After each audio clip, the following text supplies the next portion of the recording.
Ron Siegel Radio, your home and mortgage connection. You're listening to Ron Siegel's Home and Finance Radio Show, only on Financial News and Talk.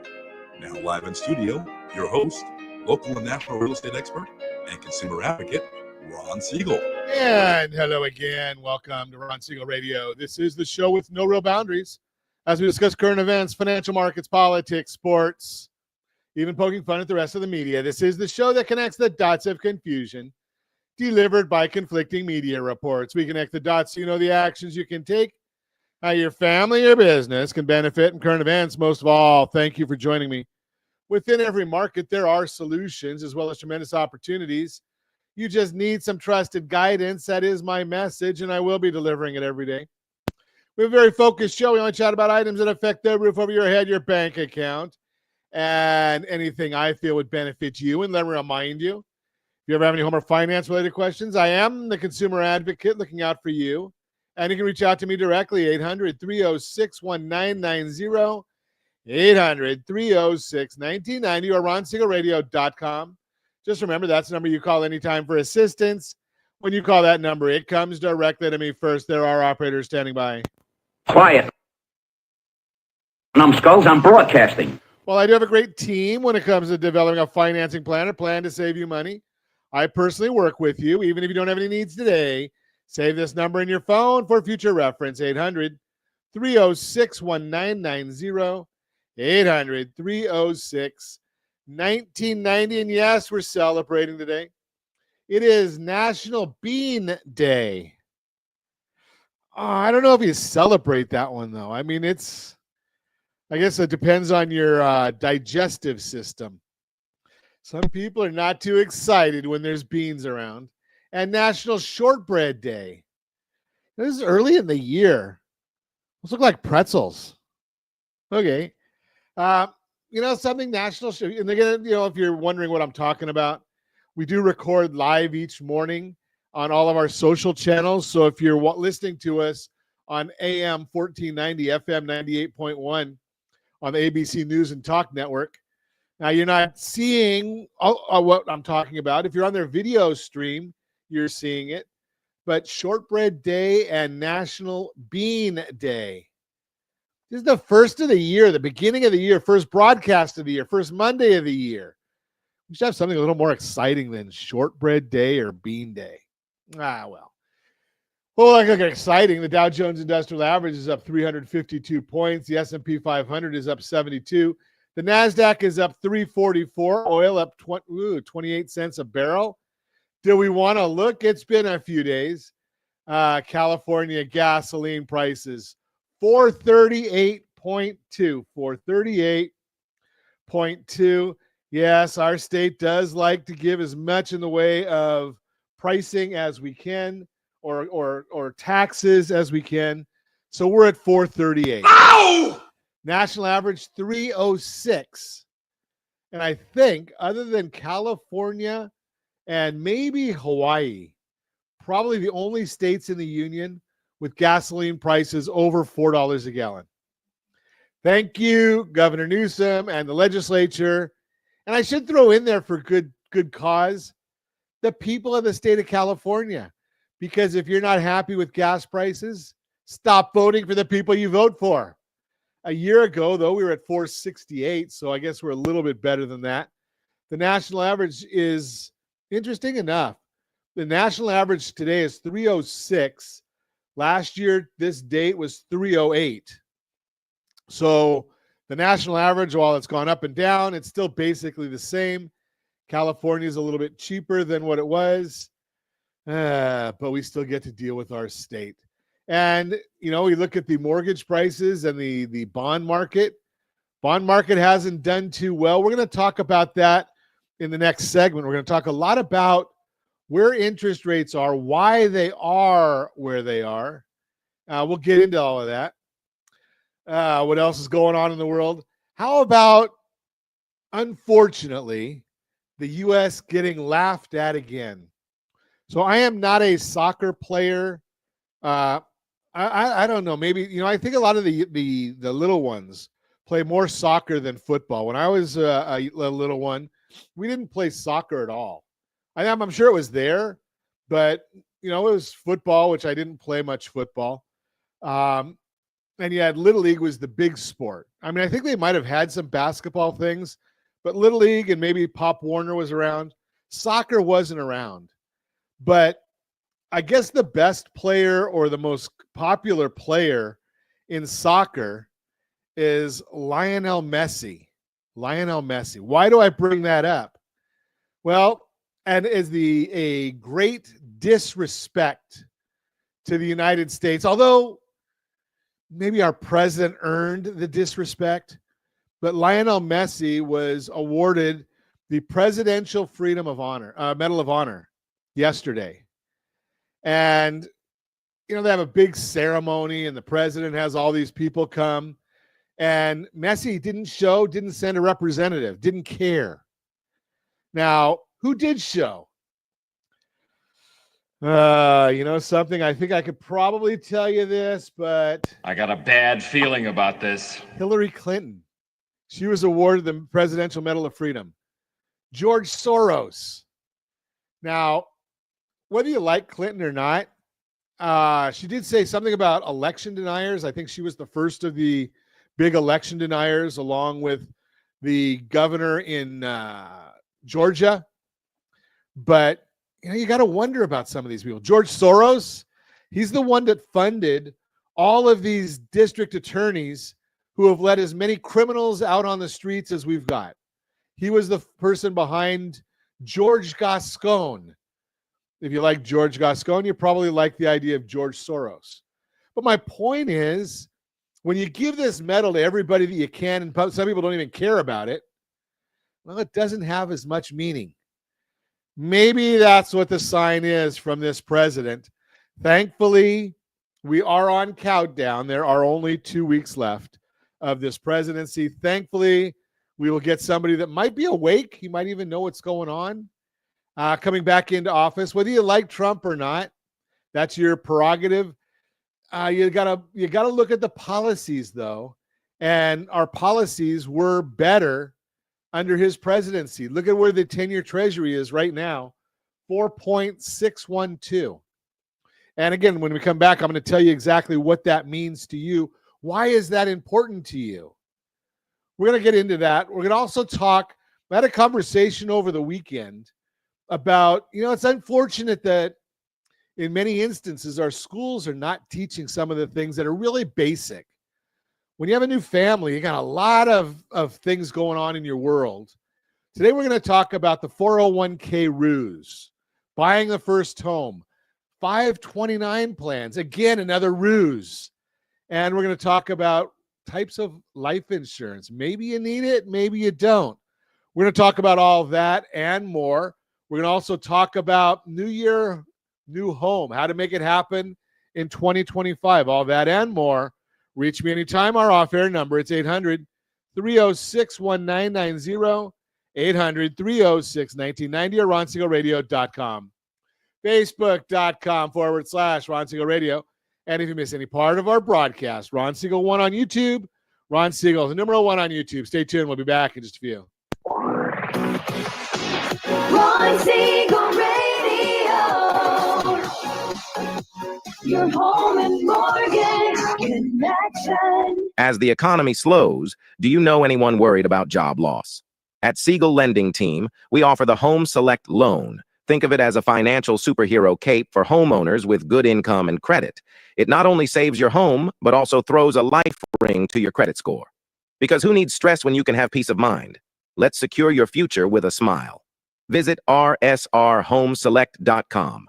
rsrhomeselect.com. NMLS 217037. You're listening to Ron Siegel's Home and Finance Show with local and national expert Ron Siegel. Now, here's Ron.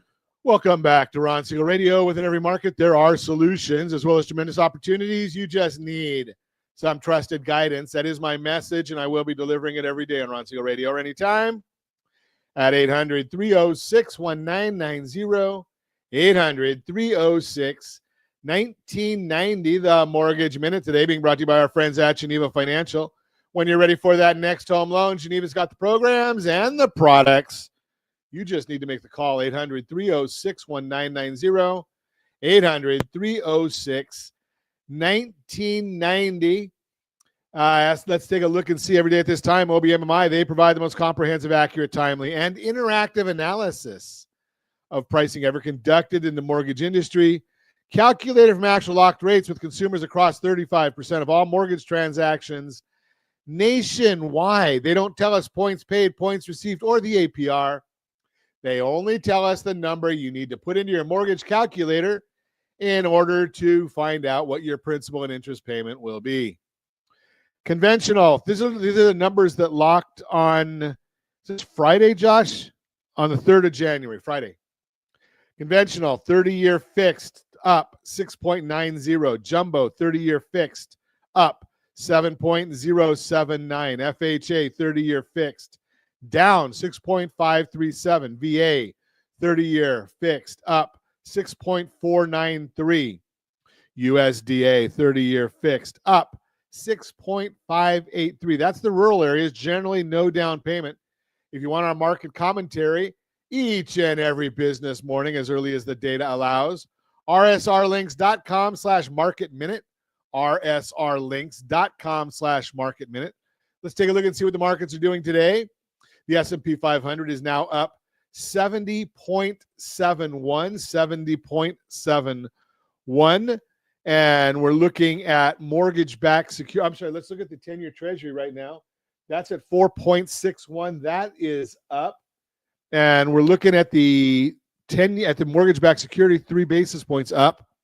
Remember, when we look at the mortgage-backed security, that's the bond price. When the bond price goes up, that means the interest rates are going to go down and vice versa. And it's so close. We're waiting a lot. A lot of it's just going to be dependent on what the data comes out.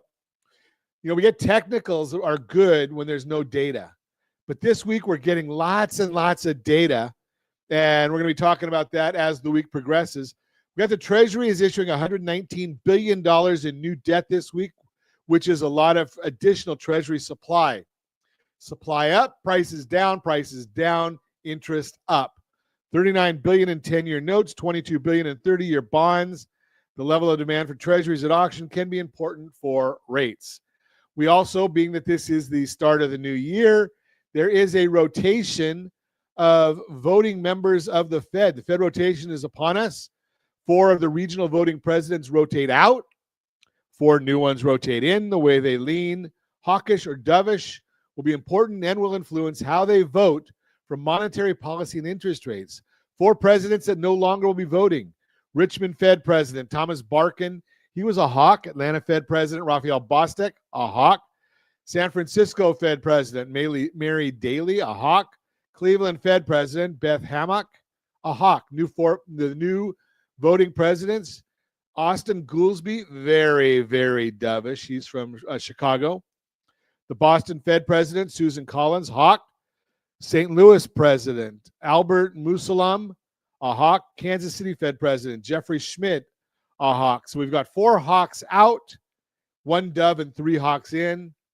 So we're just getting 1 additional dove is the net change. And again, he's probably the most dovish Fed member and is in favor of cutting rates several times this year. Over the weekend, Fed Governor Adriana Kugler and San Francisco Fed President Mary Daly spoke together. They acknowledged that they know they have not reached their inflation goal and that no one is popping champagne anywhere. But they also were clear that they want the unemployment rate to stay where it is and they do not want to see further slowing, which makes this week's jobs data critical. We got all kinds of jobs data coming out this week.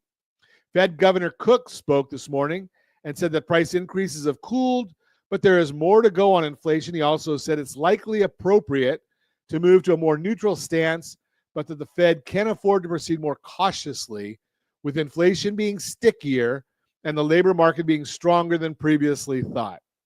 So let's talk about this. What is going on with these numbers? And we're going to have an extended mortgage minute today because it's all about the mortgages. Where do we see mortgage rates going and why? So we thought that rates would come down last year, and they did for about a week in September. That's why we've been so persistent in asking you, what's your number? rsrlinks.com/what's your number. And why do I ask that? What does that mean? We ask you what's your number because we want to know what it would take to make you happier, what it would be help to benefit in your lifestyle. What would the number be to say in money savings? So we say rsrlinks.com/what's your number. We get your entire file put together based on triggering that number, not an interest rate, because you can't do anything with an interest rate. I've shared before, the highest interest rate loan that we have, that would be the Home Select loan. Highest interest rate, lowest interest expense. So why do you care about the rate if the expense is low? You don't. So I digress. Let's get back to this. You got to know what your number is for this to understand, because in September, like I say, we had a very short window that a lot of people were able to save money, but then rates went back up again. Why? Well, if you think about this, a couple of years ago, when right coming out of COVID, we had the government was sending out so much money. People were spending it. What is inflation? Too much money chasing too few goods. The supply just wasn't there. So there was so much money going out after these goods, prices went up. Well, the Federal Reserve got it all wrong. And I've shared this with you, no matter how many people want to fight with me over it, I still say it. I will continue to say it. The Federal Reserve really got it all. Such an idiot. Yes. Such an idiot. They said inflation is transitory. What does transitory mean? Well, it means that they thought that the inflation was going to be short-term and reverse itself right away. Well, it wasn't transitory. It continued to grow. And we got all the way up to, I think, like 9 or 10% inflation.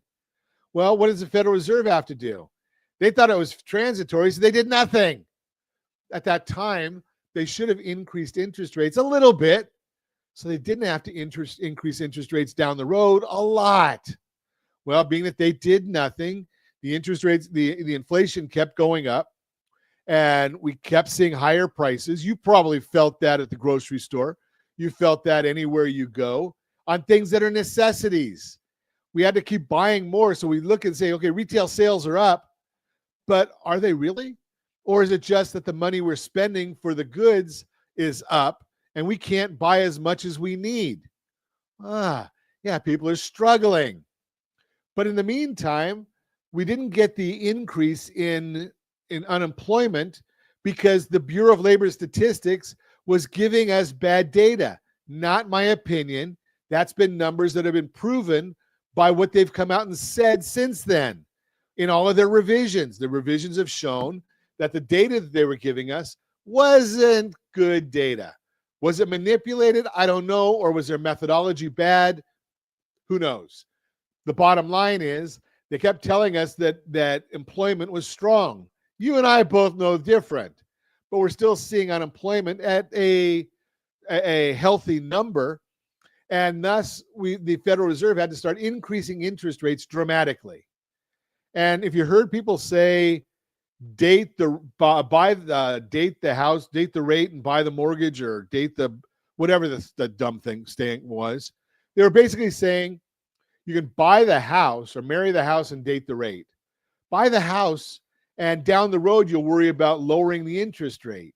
How'd that work out for you? Well, there's a lot of people with very high interest rates right now, and they might be struggling, but they did get some good appreciation.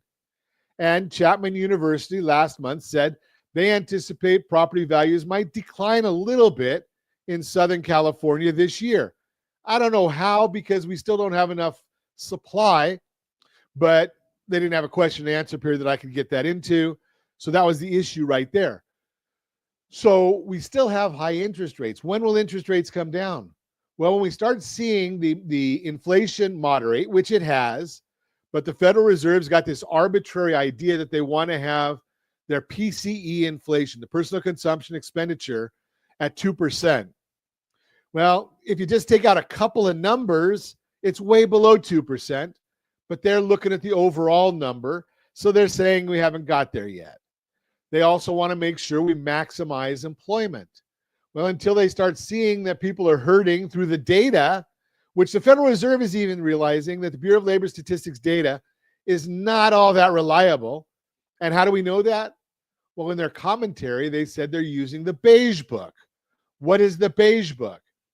That's when the 12 different districts of the Federal Reserve go out and talk to people in their areas and see, what are you seeing? Are you hiring or not hiring? Are there more jobs or not more jobs? Well, when they look at that, they see that the labor market is not nearly as strong as what the Bureau of Labor Statistics says it is. So the bottom line here is that until they see that the labor market is not strong and inflation comes down, they're not going to really lower interest rates. And in many instances, like they did in December, they lowered the interest rate, but mortgage rates went up. Not a good sign for us. We want to see mortgage rates go down. And once that happens, then what's going to be the case is we're going to get a lot of people coming back into the market to start buying again. And that's going to be a lot of what we talk about today, especially if you're a young family. You're listening to Ron Siegel Radio, discussing your real estate current events and the financial markets. When we come back, the 401k ruse, we're going to talk about it. Why I don't believe you should ever get a 529 plan. Buying your first home, insurance, universal life, also known as whole life, term insurance. We'll talk about that. And new year, new home, how to make it happen in 2025, all that and more.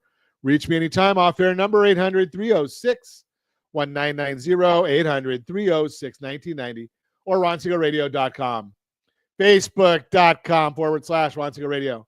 And if you miss any part of our broadcast, Ron Siegel 1 on YouTube. Ron Siegel, the numeral 1 on YouTube. Stay tuned. We'll be back in just a few. Ron Siegel Radio. Your home and mortgage connection. Confused about the home buying process? Or curious how much you really know about buying a home? Take the First Home IQ quiz to test your understanding of buying a home. Created by the nonprofit First Home IQ, this 5-minute quiz will give you a score, what you missed, and why. Take the quiz in 5 minutes at rsrlinks.com/FHIQ and find out what you need to know about buying your first home. That's rsrlinks.com/FHIQ. You're listening to Ron Siegel's Home and Finance Show with local and national expert Ron Siegel. Now, here's Ron. Welcome back to Ron Siegel Radio. Within every market, there are solutions, as well as tremendous opportunities. You just need some trusted guidance. That is my message, and I will be delivering it every day on Ron Siegel Radio, or anytime at 800-306-1990, 800-306-1990. The real-time real estate segment today being brought to you by rsrmoney.com, rsrmoney.com. New year, new home, how to make it happen in 2025. This is the time when a lot of people take a moment to reflect and set their goals for this year. And as you picture what you want your 2025 to look like, one thing that may pop into your mind is the vision of you in a new home. But how do you get there, and where do you start? Here's some advice that can help you get the ball rolling. Focus on your why. To lay the foundation, you need to focus on your why. While the dollars and cents are important, so is the driving force behind your desire to move. Maybe you need more space for a growing family. Want to sell so you can downsize, or are finally ready to buy your first home. Whatever the reason, it's important to keep it in front and center. Your why is what helps you stay focused. Share your motivation with your agent, and they'll use their expertise to help support that goal. No matter what the market looks like, with a great agent by your side, you'll have someone to guide you, problem solve, and keep you moving forward until you can check that off your to-do list. Get clear on what you need. Then it's time to figure out what your next home needs to have. How many bedrooms do you need? If you don't have a designated home office, is that a deal breaker? What about a big fenced-in yard? Knowing your must-haves and nice-to-haves makes the search a lot smoother. Since affordability is still tight, it's important to have a clear idea of your essential items up front. Maybe you can flex a bit on location if it's got everything else you're looking for. Go over those essential items with your agent, and they'll help you focus on the homes that check the boxes that matter most while staying within your price range. Know your numbers before you jump in. Take a look at your finances. How much have you saved? What monthly payment feels comfortable? Getting clear on your budget early will help you know what's possible. The best way to do this is by partnering with trusted real estate professionals like a local agent and a lender. They'll help you. They'll plan for a down payment, look into what down payment assistance programs, understand the equity you have in your current home and how you can use it to fuel your next move if you're selling, and getting pre-approved for a mortgage so you know what you can borrow.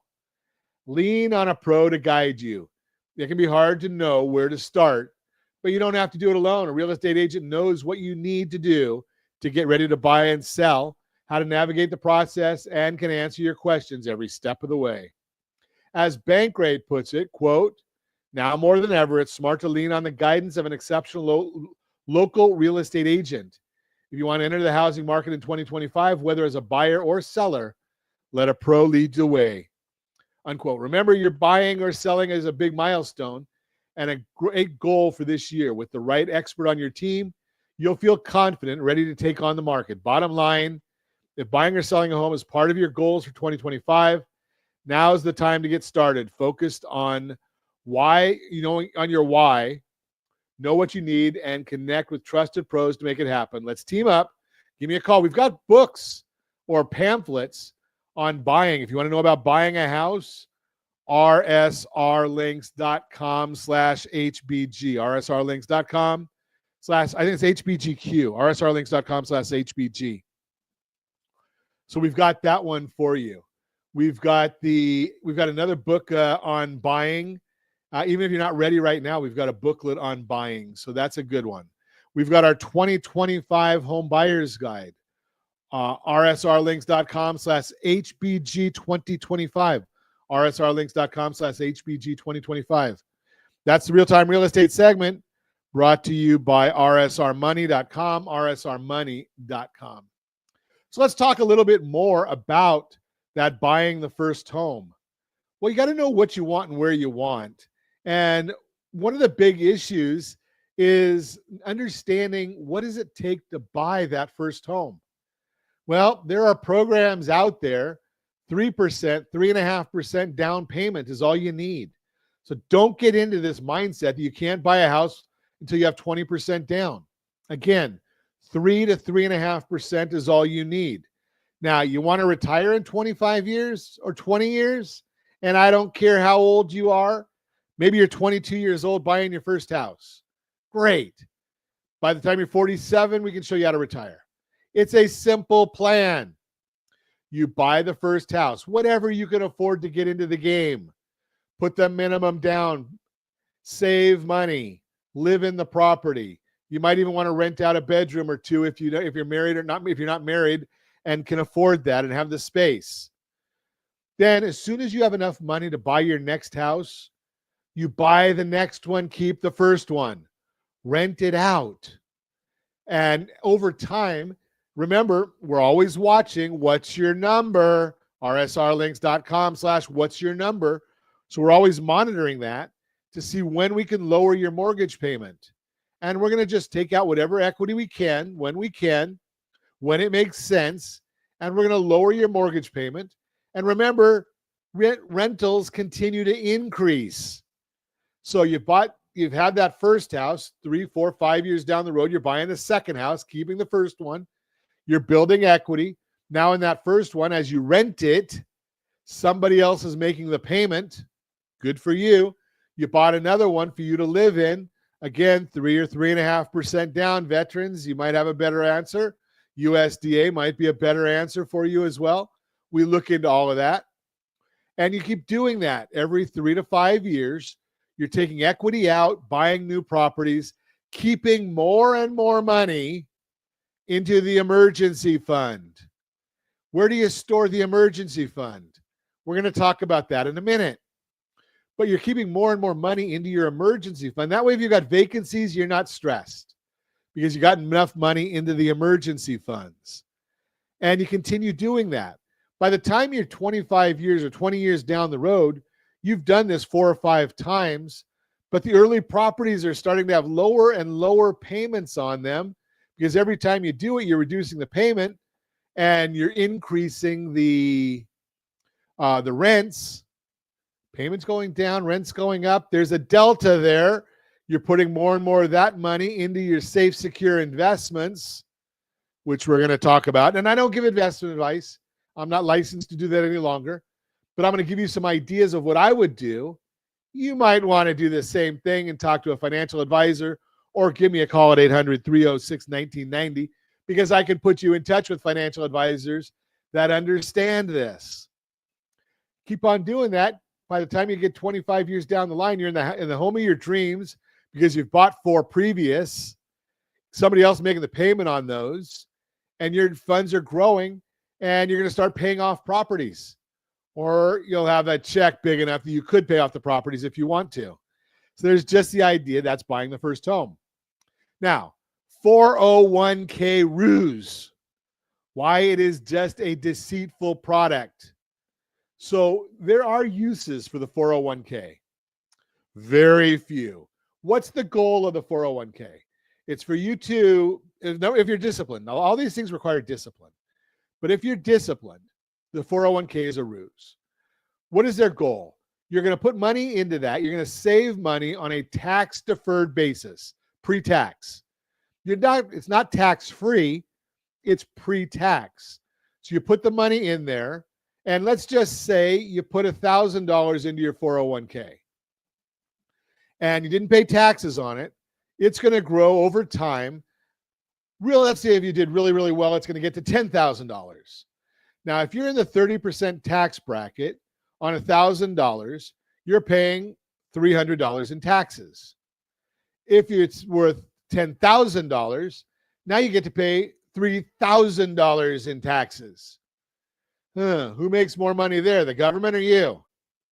Now, what if we take that same money? Now, there is the one good place that you want to take on the 401k is if there's a company match.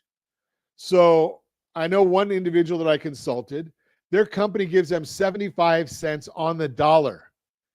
Okay, but it's limited to 4%. So I say, okay, put 4% into the 401k so that you get the extra 75 cents for every dollar. Just a way of thinking about it. It's going to grow. Now, if you've got years where you're not making as much money, you might want to talk to your tax people and see if it's wise, and your financial people, to see if it's wise for you to convert that into a Roth IRA if you qualify. But we're digressing. We're getting too far down the weeds. These are all questions we can have if we have a chance to chat. Now, the other one that we talk about is a 529 plan. Okay, again, deferred. You're putting money into the 529. The idea is that it grows with a tax-deferred basis. But the thing that most people don't realize is the 529 plan is money that you still control. Yes, you may have it set aside for your kids, and you might have their name on it, but it's for designated uses. And again, I don't give financial advice. You got to talk to your financial advisors who understand what I'm about to tell you, because most of them don't. Most financial advisors deal with assets. They're not dealing with college funding. College funding goes through something called the FAFSA form, F-A-F-S-A. The FAFSA form looks at your assets and determines how much money your family should be contributing to the child's education, and how much money they qualify for government grants, government aid, scholarships. Well, the 529 counts against you when we come to looking at financial aid. Most people don't know that part of it. Most financial advisors don't specialize in college financial planning. So they don't understand it. They say, put money in the 529 plan, watch it grow. And then when it comes time, oh, sorry, I didn't know that now you don't qualify for certain types of grants and financial aid because you have too much money. What's the better way? I'm going to tell you that when we come back. You're listening to Ron Siegel Radio, discussing your real estate current events and the financial markets. The alternative to the 529 plan, we'll talk about it. The alternative to the 401k, we'll talk about that. Types of insurance, we're going to talk about that as well. You can reach me anytime. Off-air number 800-306-1990, 800-306-1990, or ronsiegelradio.com, facebook.com/Ron Siegel Radio. And if you miss any part of our broadcast, Ron Siegel 1 on YouTube, Ron Siegel, the number 1 on YouTube. Stay tuned. We'll be back in just a few. Ron Siegel Radio.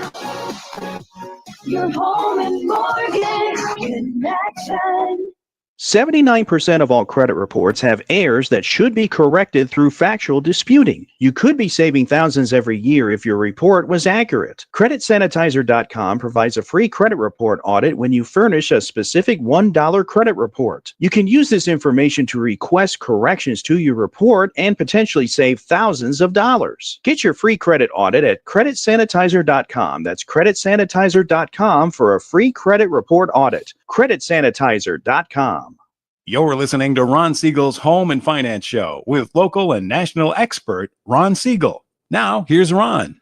Welcome back to Ron Siegel Radio. Within every market, there are solutions as well as tremendous opportunities. You just need some trusted guidance. That is my message, and I will be delivering it every day on Ron Siegel Radio. Or anytime at 800-306-1990, 800-306-1990. Continuing our conversation, we are chatting about, just understanding when you're first getting started. We've got the goals and objectives and things that are important. And I had a conversation over the weekend, and we're talking about the idea of buying the first house and 401k contributions and 529 plans, insurance. So I told you the 401k is a ruse, my opinion. And you should only put in there the exact amount that your company will match, nothing more. The idea here being that there are better places to put your money for savings in all the same ideas. Now, the only area here is you're paying the taxes up front. But what if you didn't have to pay tax on the growth? You didn't have to pay tax when you use it. Oh yeah, the 401k, I got to pay taxes when I use it. Well, maybe you don't have to if you do these things the right way. And again, I am not giving financial advice. I am telling you things that I recommend that I would be doing, my family. And you need to talk to a consultant or give me a call and I'll put you in touch with one who understands the things I'm talking about, and we can do a joint call. So what do I think is a better idea for me? I like the Index Universal Life Insurance policy. Low death benefit, high cash value. What does that mean? Well, what we want to do is our whole goal here is to build cash value as much as we can. Cash value. That's kind of like a 401k. It's got value in there. But the idea here is you're putting this money into and now, again, not tax advice. There are ways you can get that money and do it without in a pre-tax way. And again, you got to strategize on it. I'm not going to give you the tax advice here, but there are ways to do it. The experts understand that. But here's the idea. You're putting money into the Index Universal Life. There are programs out there that'll get you 2 to 13% return on your money. They have riders on there so that you don't lose money ever. Well, you can't say it's guaranteed because only treasuries can be called guaranteed, but they're pretty close. So let's keep on going. You get a minimum of 2% is your guarantee. You're capped at 13%. Well, the S&P 500, I think I looked it up this last year, got 25.2%, so you wouldn't get all of it. But if you can never lose, if you can be protected on the downside, you're better off. So the money goes in there over time, just like you're doing for the 401k. Say you said, okay, I want to do 2%. You were doing a 4% match that I mentioned last time, and you wanted to do 6%. So the other 2% you put into the index universal life policy every single month and just have it go there automatically. Set it up. It's going to grow over time. Now, when the time comes that you're ready to retire, you're going to have money there, but you don't withdraw the money. You borrow the money. When you borrow the money, talk to your tax advisor. Borrowed money generally does not have is not a taxable event. What do you think about that one? That's the better way, in my opinion, for me to save for retirement is through the Index Universal Life Policy. Check it out. Again, give me a call if you don't understand it. If you don't have somebody that understands it, I can put you in touch with the folks that do. Now, if you are a young family, generally one of the parties is going to earn more money than the other party. No problem. Doesn't matter which party it is, but you need to protect for it. Indexed universal life or whole life policies or universal life policies versus term life policy. What's the difference? Well, term life is a rental. You're renting the policy for a period of time. You make payments for 10 years, 20 years, 30 years, whatever it is, and you have life insurance for that period of time. It is the cheaper way to go, but at the end, you've got nothing to show except rent receipts. So the term policy, there are uses for it. Some people like to use that to pay off their mortgage. So that way, if the insured dies, the mortgage gets paid off for their spouse or for their heirs. Not a bad use for it. There is also mortgage insurance policies, mortgage life insurance, not to be confused with mortgage insurance, but mortgage life.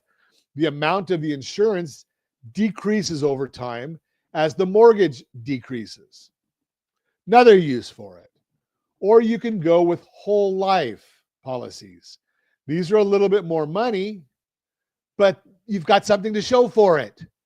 You're going to pay for it.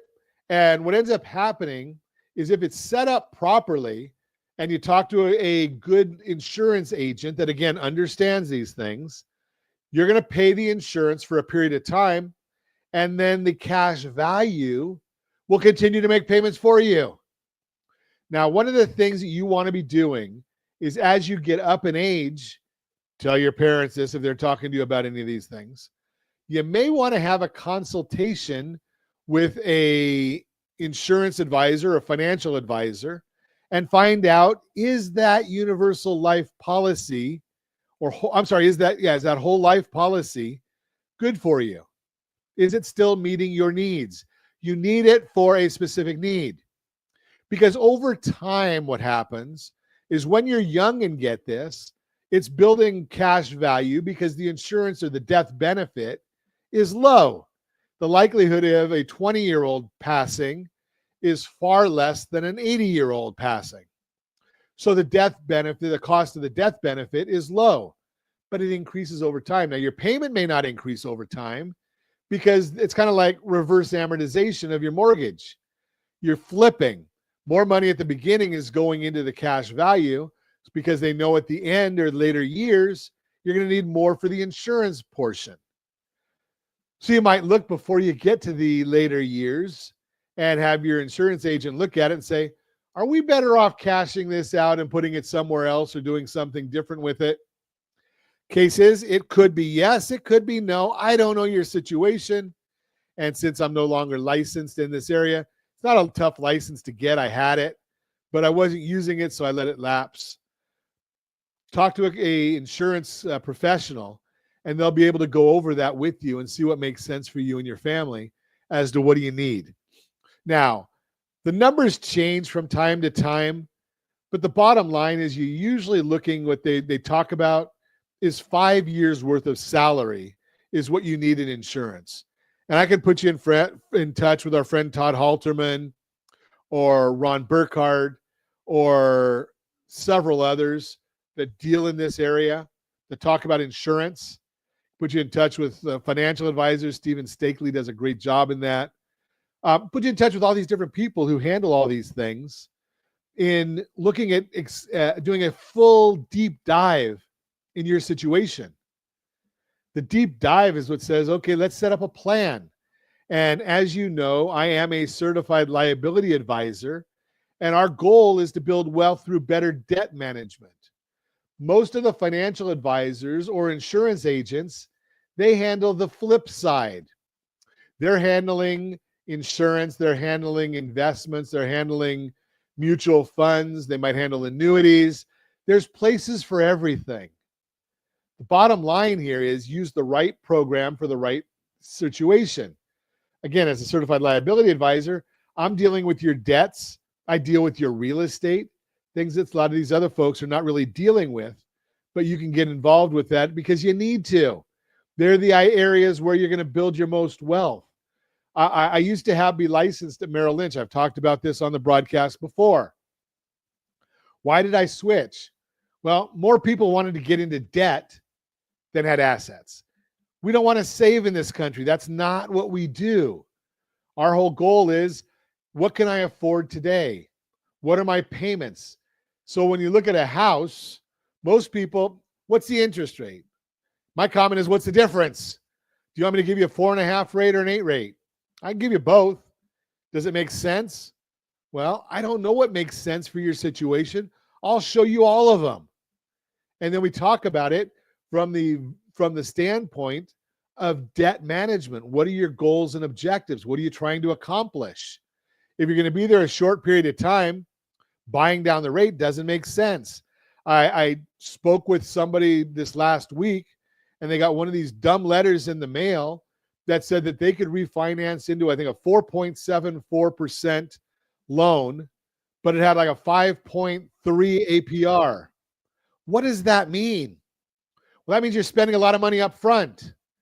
It means when they put those big letters out there, the whole goal is to get you to call and then bait and switch. They're going to change you into something that's more realistic. Can they offer that to you? Yes.